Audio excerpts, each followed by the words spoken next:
Ijtimoiy tarmoqlardagi xavflar va himoya choralari. Assalomu alaykum, qadrli do'stlar. Bugungi raqamli asrda ijtimoiy tarmoqlar hayotimizning ajralmas qismiga aylandi. Har kuni millionlab insonlar Facebook, Instagram, Telegram va boshqa tarmoqlardan faol foydalanmoqda. Biroq, bu tarmoqlarda yashiringan xavf-xatarlar haqida barchamiz ham yetarlicha ma'lumotga egamizmi?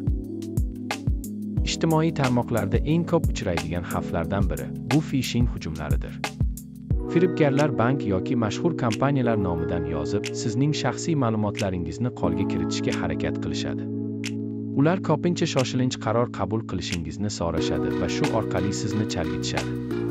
Bundan tashqari, soxta akkauntlar orqali aldash, moliyaviy firibgarlik va shaxsiy ma'lumotlarni o'g'irlash holatlari ham tez-tez uchrab turadi. O'zingizni bunday xavflardan himoya qilish uchun eng avvalo kuchli parol yaratishingiz muhim.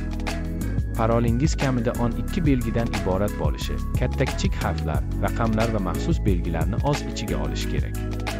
2 bosqichli tekshiruvni yoqish orqali xavfsizlikni yanada oshirish mumkin. Bu tizim sizning akkauntingizga faqat siz kirayotganingizni tasdiqlaydi. Ijtimoiy tarmoqlardan xavfsiz foydalanish uchun bir necha muhim qoidalarga amal qilish zarur.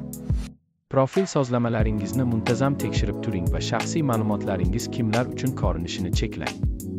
Notanish odamlarning do'stlik so'rovlarini qabul qilishda ehtiyot bo'ling. Shubhali havolalarga sira bosmang, ular orqali zararli dasturlar qurilmangizga yuklanishi mumkin. Geolokatsiya xizmatini faqat zarur paytda yoqing. Moliyaviy operatsiyalarni amalga oshirishda juda ehtiyot bo'ling. Bank xodimlari hech qachon sizdan telefon orqali karta ma'lumotlarini so'ramaydi. Agar shubhali vaziyatga duch kelsangiz, darhol bank yoki tegishli tashkilotga murojaat qiling. Parollaringizni muntazam yangilab turing va har bir platforma uchun alohida parol ishlatishga harakat qiling. Qadrli do'stlar, ijtimoiy tarmoqlardagi xavfsizlik bu eng avvalo sizning hushyorligingizga bog'liq. Oddiy ehtiyot choralarini ko'rish orqali o'zingiz va yaqinlaringizni turli xavflardan himoya qila olasiz. Doimo ogoh bo'ling va xavfsizlik qoidalariga amal qiling. Bizni kuzatib boring va xavfsiz bo'ling. E'tiboringiz uchun rahmat.